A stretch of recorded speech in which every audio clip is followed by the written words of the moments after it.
అప్పు తీసుకున్నాడు నిద్రలేడు, అప్పు ఇచ్చినవాడు నిద్ర పడడు అన్నట్టు మాట అయితే ఇచ్చానండి, నిద్ర పట్టడం లేదు. రీసెంట్ గా పల్లి పట్టి వీడియో అయితే చేశాను కదా, ఇంకొంచెం క్లియర్ ఇన్ఫర్మేషన్ తో వీడియో తీయమని అడిగారు. తొలి ఏకాదశి స్పెషల్ గా కోటప్ప కొండకి ప్లాన్ అయితే చేసుకున్నామని చెప్పాను, వీడియో కూడా అప్లోడ్ చేశాను కదా. అప్పుడు జర్నీలో పిల్లలు కానీ మా వాళ్ళు కానీ అందరం తింటాము అనే ఉద్దేశంతో మా వారు చేయమని అడిగారు. మా వారు ఇది కావాలి అని నోరు తెరిచి అడగకపోతేనే ఏం కావాలో తెలుసుకుని మరి వండి పెడుతుంటాను, అలాంటిది నోరు తెరిచి మరి అడిగితే చేయకుండా ఉంటానా? ఎలానో మీరు కూడా అడిగారు కదా, వచ్చేసేయండి, క్లియర్ గా చెప్పేస్తాను. ఇక్కడ నేను కాస్త ఎక్కువ క్వాంటిటీలో అయితే పల్లి పట్టి చేస్తున్నాను. దానికి తగ్గట్లుగా 2 కప్పుల వరకు పల్లీలను అయితే తీసుకున్నాను.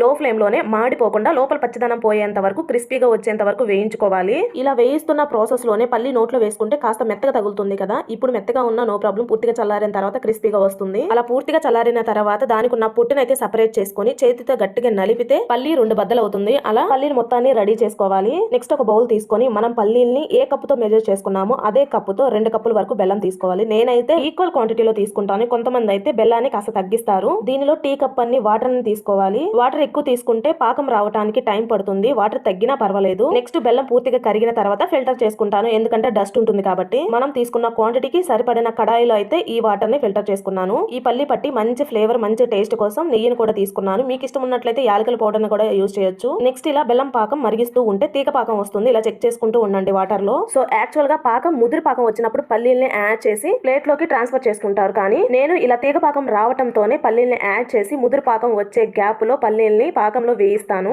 అంటే ఓవరాల్ గా లైట్ గా తీగ పాకం రావటం స్టార్ట్ అవ్వగానే పల్లీలను అయితే వేసేసి 2-3 మినిట్స్ పాటు పాకంలోనే కలుపుతూ కుక్ చేస్తాను. జస్ట్ 2 మినిట్స్ 3 మినిట్స్ తర్వాత నెయ్యిని అప్లై చేసుకున్న ప్లేట్ లోకి అయితే ట్రాన్స్ఫర్ చేస్తాను. ఇలా క్వాంటిటీ తీసుకుంటే ఆటోమేటిక్ గా అదే స్ప్రెడ్ అవుతుంది, సో రిస్క్ కూడా ఉండదు. ఇదే కన్సిస్టెన్సీతో పల్లి ఉండలు చేయాలని రిస్క్ అని చెయ్యను, కానీ మిగతా కడాయికి అంటుకుంది కదా, దానిని తీసుకొని ఇలా పల్లి ఉండ అయితే చేశాను, చాలా బాగా వచ్చింది. సో ఇది పూర్తిగా చల్లారిన తర్వాత కొంచెం అలా కదిలించామంటే చాలు, ఈజీగా సపరేట్ అయిపోతుంది, చాలా టేస్టీగా ఉంటుంది. క్లియర్ గా చెప్పానని అనుకుంటున్నాను. ఏమంటే వీడియోని క్లోజ్ చేసే ముందు వీడియోకి మాత్రం తప్పకుండా లైక్ చేసి ఈ పల్లి పట్టి వీడియో ఎలా ఉందో కామెంట్ సెక్షన్ లో కామెంట్ చేసి సబ్స్క్రైబ్ చేసుకోకపోతే మాత్రం సబ్స్క్రైబ్ చేసుకోండి.